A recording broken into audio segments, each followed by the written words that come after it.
তো আসসালামু আলাইকুম। আজকে আমি নিয়ে এসে পড়ছি একটি নতুন বই। নতুন না, এটা অনেকদিন আগে লঞ্চ হয়েছে। এটার নাম হলো লিলিপুটদের গ্রহে অখণ্ড। এটা লিখেছেন হলো মোস্তাক আহমেদ। যারা মোটামুটি science fiction, Bangla science fiction বই পড়ে তারা তো অবশ্যই মোস্তাক আহমেদকে চিনেন। এখানে এটা প্রায় 3টা খণ্ড ছিল।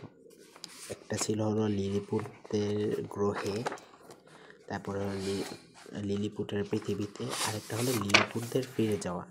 এই 3টা বইকে 2022 সাল নাগাদ 3টা বইকে একসাথে একটা খণ্ডে জুড়ে দেওয়া হয়, যার কারণে এটা এখনও এতটাও পপুলার হয়নি, কিন্তু এই 3টা খণ্ড আলাদা যখন ছিল ওই সময় এটা অনেক পপুলার হয়েছিল। আমার পার্সোনালি এটা আমার অনেক পছন্দ হয়েছে। এটার প্রাইস ছিল, আমি যখন কিনছি ওই সময় এটার 400 টাকা দাম ছিল, আমি 300 টাকাতে পেয়েছি। আপনারা এটা বইমেলাতে পেতে পারেন, বইমেলা। যাদের ভিডিওটা ভালো লেগেছে তারা অবশ্যই সাবস্ক্রাইব করবেন, লাইক করবেন।